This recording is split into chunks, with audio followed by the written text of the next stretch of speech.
Good morning. I thought I would jump on and try going live this morning. It's a beautiful morning.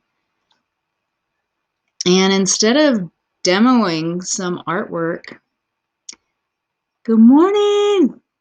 How you doing, Cheyenne? I thought instead of demoing some artwork, what's up, Kay? This is so cool. I'm loving it. That I would talk about creativity a little bit and just the life force it brings, but also just the importance of a reference. Good morning, Kay. I miss you so much. Are you doing anything creative? Mwah! Cheyenne, your pictures are freaking fabulous. I don't know who your photographer is, but you're styling up so beautifully. What's up, Mike? Gosh, I didn't even think anybody was going to be up this morning, but I thought I'd give it a try. So I'm talking about the importance of a reference, and not like for your artwork itself, because those just end up being like one-offs. And good morning, Mike. And really to have like a reference for your process.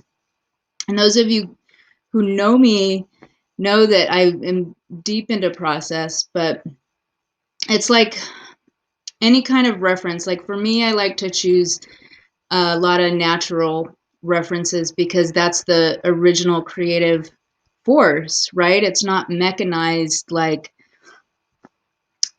computers or, to push things out, but it happens naturally. So looking at what you reference for your whole creative process will keep that momentum going rather than just having, a string of pieces. Oh my gosh, you are your own photographer and stylist. You're like a full package woman. I love it, Cheyenne. So freaking great. Keep it up. They're like classically beautiful. So some of the references, like if you're looking at your creative process and you go towards the natural side of things, like even looking at the birth process itself, that's you got to go straight to the creativity, straight to the source. And being born or having a baby is like the ultimate creative process. So in human terms, you can look at like that 9-month gestation period. Love you. And how it is a process and how you have to nurture and grow and roll with it, because different things happen throughout the process and you have to bring your body into a state that is a state of well-being and growth, and channel that life energy for not only yourself. Good morning, Tracy.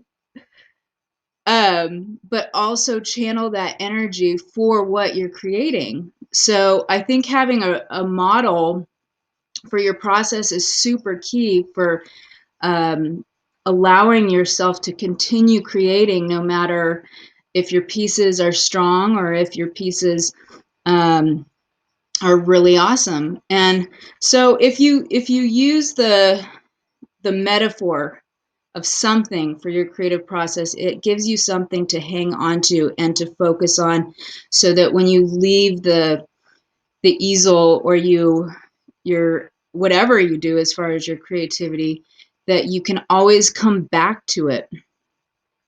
Good morning, Hoppy. I love you and miss you. So I like to think in terms of gardening. Let's see, Kate, how would you recommend starting a new creative process? Oh, this is good, especially when you don't have that community vibe around you. It creating, for me, it's like creating a seed, and planting it in some ways. So I would look for something that you really identify that gives you a source of that, like, life source. So think about what, not only, it's not really inspiration, because inspiration is on a different level. Life force is like that energy that keeps you going. So it's important to connect to that life source, like what gives you energy, and then looking at those metaphors that relate to that. So, like, for example, okay,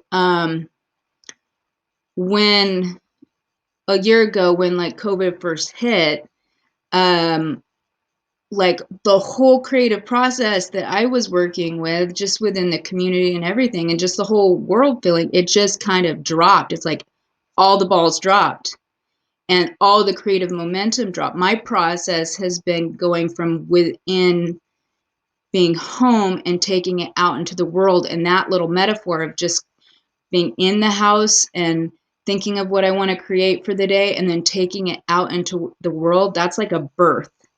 So that was my metaphor, and that was totally demolished. So I had to go back and think, okay, what gives me life force? And I would just sit on the ground and look out and just watch the sunrise, because I know that the sun represents creativity subconsciously. And so I know that it would get in there, and it would, if my eyes could see the light slowly getting brighter and brighter, and I trust that happens every day, even on cloudy days. We don't always see the sun, but at least there's some light. If I could see that happening, especially as a visual artist, I know that my subconscious would take that in, and that I could trust that things and creativity could grow.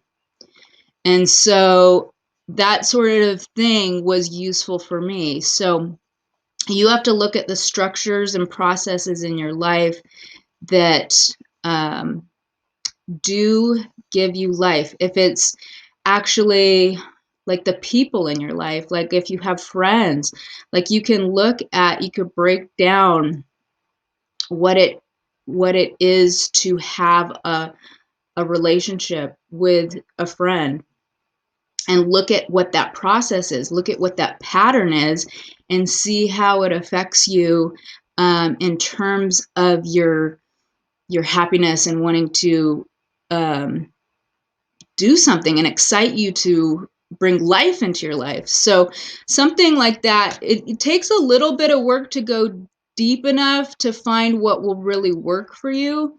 But if you go and stay somewhat natural, I think that's the easiest way to go, because nature is always creating. So I really thank you. Thank you, Hoppy. My gosh.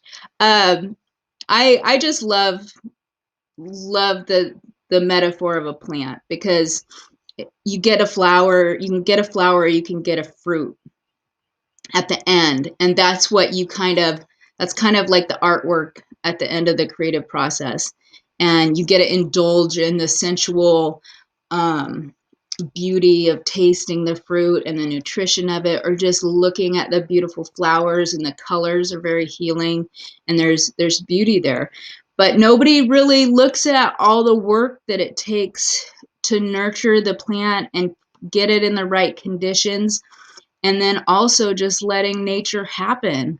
Like, you have to work with nature to grow a plant. If it's raining, you're not going to water it the next day. You can't have like a mechanized, oh, thank you, Tracy. You always inspire my creativity. So I wouldn't be this without you, for sure.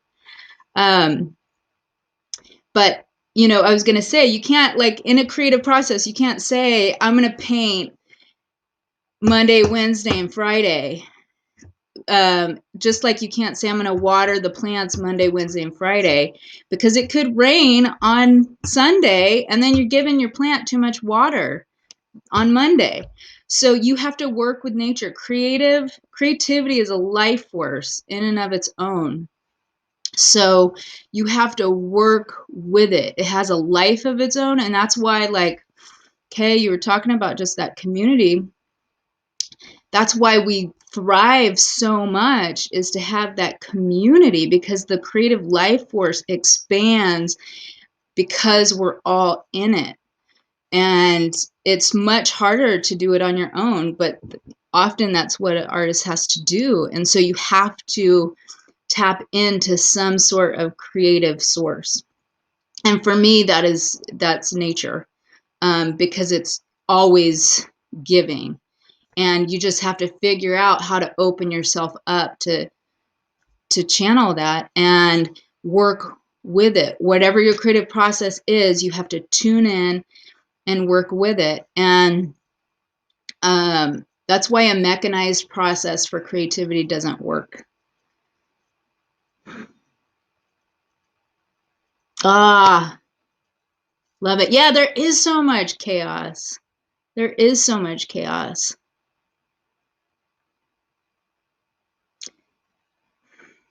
I love it. Thank you, Cheyenne. I've never done these lives before, and so I'm loving that I'm able to connect and talk, because that's the one thing too I've missed, just not being in the studio and having to do these Zoom classes, is the discussions. I think that's what made everything so rich.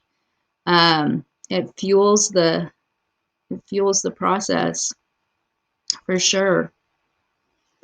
Well, love you, Kay. Keep it up. I'd love to see if you make any work, or reach out if you ever want to talk about your process. And it's so funny. I had a dream. I've been dreaming a lot since just being inside so much and not being out and creating. But I had a dream I was working at Boney's as a cashier on my first day. And you were in it. You were like super jazzed, and it was really funny. Anyway.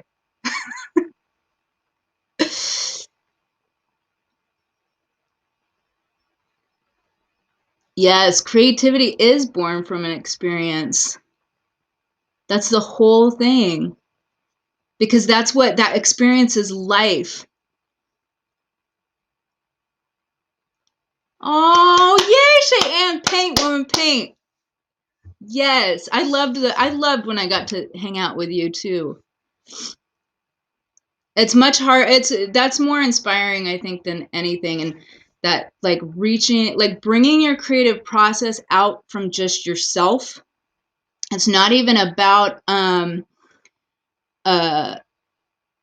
the piece that you're creating itself, because that, I remember just graduating from art school, and it was like, it felt meaningless just to create artwork. To be alone in a studio and just create pieces felt meaningless to me. So it was about community. It was about getting your work art out there. And what's so nice nowadays is you can share it, but it's just like an overwhelm of images with everything with social media. So it's more natural that it's an extension to share it, but it's also overwhelming these days with the amount of stuff that we see. So that inner process is super important, especially with everything being so like, we're programmed to put stuff out there at a really fast pace, that we lose, like, the feminine. We lose the feminine aspect of the process. And that's what I was talking about with the, giving birth, allowing yourself to grow what you're creating, and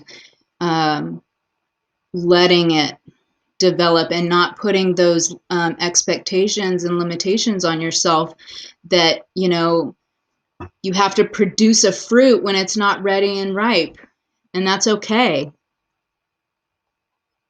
And yeah, it is hard to feel original, but you're the only one that is you in the world.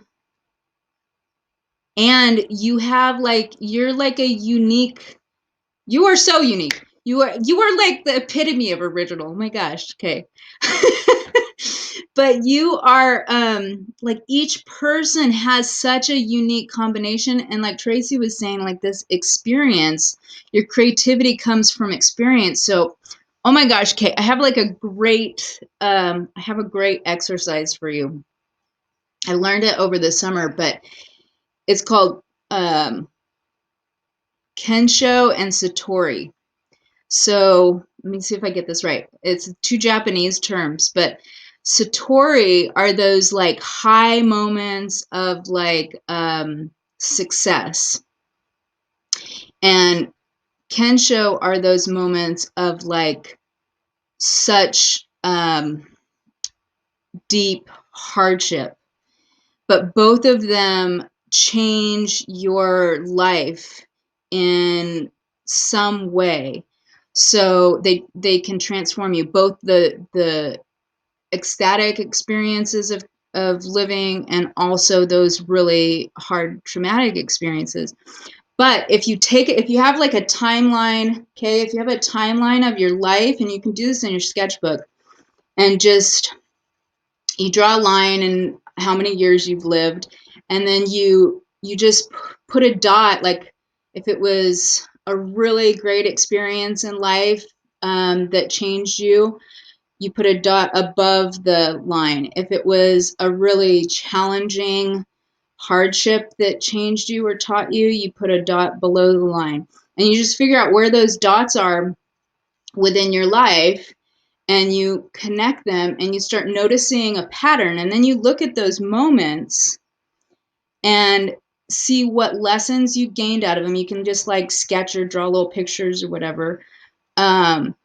But then you look for patterns of what transformed you. And then that also takes into account your personal life experience. And then you can look at those, see how you've grown, see like the nature of the highs and lows, and then use those as fuel or references to create your own work. And so that way your authenticity comes out, because you're using your life experience as a reference, your personal life experience as a reference for creating your work. So that can be really cool. If you look for themes and find those themes can branch out into different bodies of work. And it can also be very cathartic too, because you can work through, that's always something nice with creativity, is you can use it as a tool to express and transform and transmute those things that have emotionally been challenging. And then you can also use creativity to celebrate those things that are, emotionally nourishing. And the trick is, though, to find a balance between the two.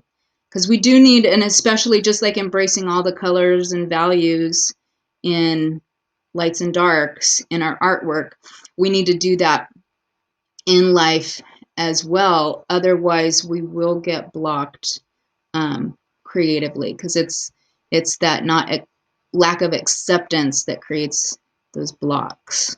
So I hope that helped, and you feel free to reach out. I'm totally happy to share more on that with you, Kay, for sure. But it is really important, though, too, to make sure that whatever your references are, if you look at the big picture, that you do have things that nourish that process, that keep it alive. Like anytime that you flush out some of those expressive or challenging experiences through your art, you need to doubly go back and do use references or artwork that fills you back up with life. So it's like you kind of take out the trash, and then you get more food. It's like a process. But if you just take out the trash and don't have good stuff to feed you, that's what will start taking the process further down as your creativity, and you'll lose the momentum and the life force of creativity itself. So you can't process all that transformational expression aspect of it too much. There needs to be somewhat of a balance. And just like nature, you know, every fall they let go of their leaves and they go through that death and that transformational process, and then spring is next. So this is why I really love nature as a reference for a process, because it encompasses all. It encompasses animals eating animals, you know, crazy stuff, and it encompasses like harsh weather. It encompasses that death process, and it teaches you how to get through it, and then it gives new life, and so it has new seeds. So same thing with your creative process. When you're done with a piece, there's a death process that you go through, and then how do you start a new piece? Well, what was the seed that dropped at the end of your last creative piece? Like what new thing did you get out of that, and how can you plant it into your next cycle? And so that's why I like nature. It's all encompassing. It has a life force of its own, and it can be adapted to your work, and it's something you can ride as a artist. It's not like a mechanism that you have to keep like implementing. It's much better to go natural. So I hope that helped. It's so good to see you guys this morning. Thank you for like interacting, and this was so fun. Yes, Mother Earth. Totally. And the gratitude for that. I mean, so beautiful. And nature will respond. That's like why I like painting things in terms of nature. I know I got so much flack for it in art school because it was pretty, but in terms of like beauty, like going out there and appreciating the beauty of nature, it actually opens up to me. Like, you know, birds will come fly to me and show me how beautiful they are, or, you know, plants will bloom because I'm giving them attention. So thank you, Cheyenne. Love you. I'm excited to see more of your beautiful photographs, and enjoy painting today. You guys have an amazing day too. Lots of love. Miss seeing you guys too. All right. Have a beautiful Friday and enjoy. Hopefully it'll start getting sunny again, but enjoy the rain too. All right.